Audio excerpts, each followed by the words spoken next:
So you just saw Transformers One. 1. What'd you think? Very good. I thought it was good too. Hey everyone, it's me, Sam, the producer, and you're watching the world's greatest comic book channel, the Council of Comics. I had two issues with it, I guess, and I guess the big issue was with, I think, the way that they marketed it. They made the trailer commercial stuff for it, right? They made it look like it was going to be like a comedy. Yeah. And they did. Comedy, they showed and it still is a little. it's comedic, funny. but I mean, all movies have a certain amount of humor, right? So, Yeah. but it made it look like there was going to be a lot of that, and there really wasn't. It fit the story. Yeah. So yeah, I'm okay, right? Like I'm okay with that. I think that's why you're okay with that. But I think that's where it suffered a little bit because, like, with the advent of the comic and stuff, it's like Transformers is a little bit more serious. Like even the live action movies, right? They're real, so they're a little bit more serious. So that made it look like they were bringing it back to be like a kids movie, like a straight up like some kind of movie like that. But right. It really was very it's adult. not, yeah. So. But I thought it was pretty good. I still don't think it's better than Transformers 1986. Oh, the original 86 movie. Yeah. You won't think anything's better than that. That movie's a part of you. Yeah. I get that. 100% understand that. Well, I mean, you saw. As soon as I saw the trailer, I sent it to you, and I was like, "What the hell is this?" No, yeah, I sent you throw up emojis. Right? Yes, you did. Yes, you did. Because it was very But weird. it's really good. I'm very surprised.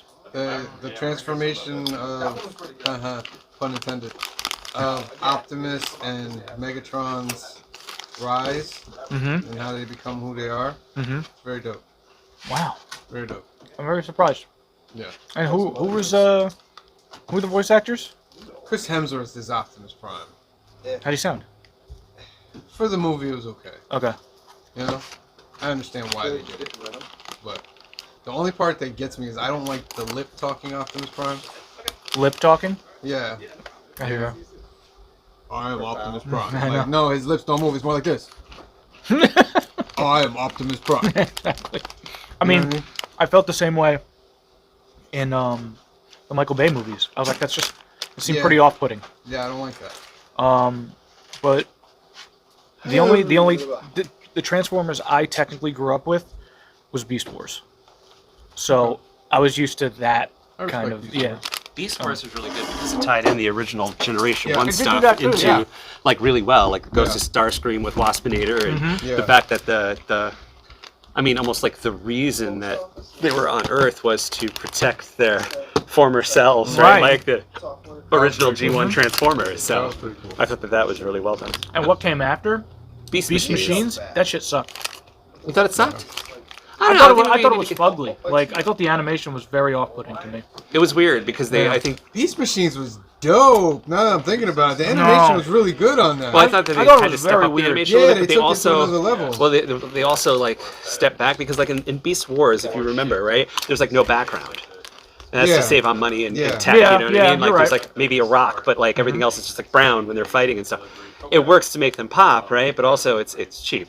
And then so with Beast Machines, I think what they did is they leaned into their tech, and they were like, you know, we can make like lots of lines and a futuristic looking world that they had. So I think that was more detailed. They were back on Cybertron at that point. It was a lot darker though, right? Like it was like a lot. Megatron had taken over and everything. and then the Autobots the Maximals rather couldn't transform. Right. Remember they had to, and then also it was the idea that like basically Cybertron was an Earth. If you remember, it was natural, and that's why they were beasts. Yeah, because you know it went through a technological evolution. Yeah, and then they became. That's what I like about the Transformers 1. There is like life on the outside. Yeah, because they go to the outside. What do they call it? The outer or something, whatever. And there's like trees and plants and all that stuff. So that's pretty cool.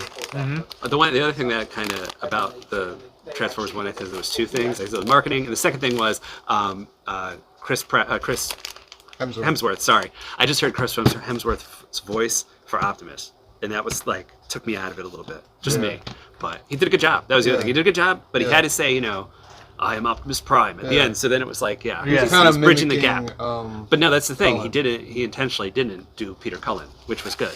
You know I what saw I mean? some Cullen in but there. definitely at the end, right? I mean, he literally becomes Optimus. But he did an American accent, obviously, like. But it slips. Yes, it sounds like Chris Hemsworth. Yeah, Chris Hemsworth, and sometimes it sounds like Thor.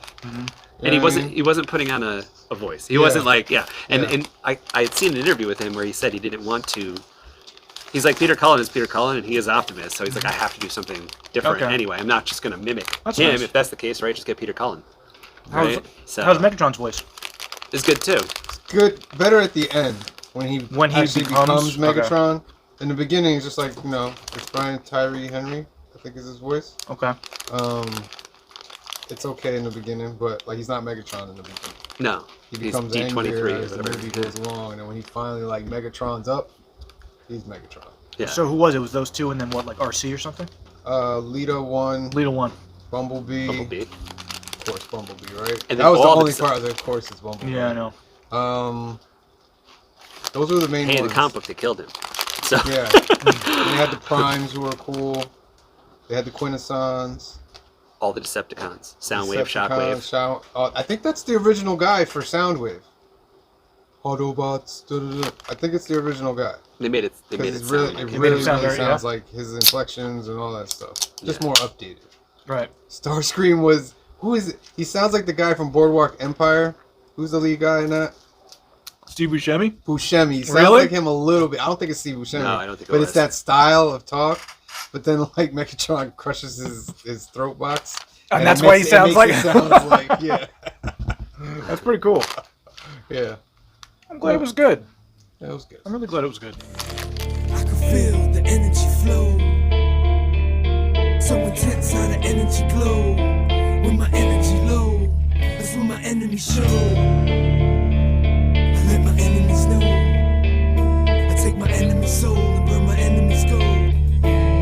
Yeah, intent's amazing. Spider-Man villain, Clark Kent, Bruce Wayne, all the same villains. Jokers, goblins, Luther's the president. Catwoman, let the venom in. I'm dealing with these penguins that want me to kneel before Zod.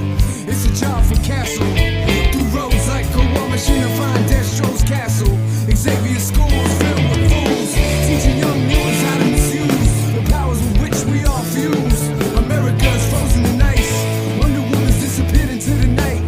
So Wonder Girl wanders through the years, wondering why no one can explain the tears. Causing havoc, seduced by Madeline, lost in limbo with magic. Black is like the brightest day. Where are the heroes?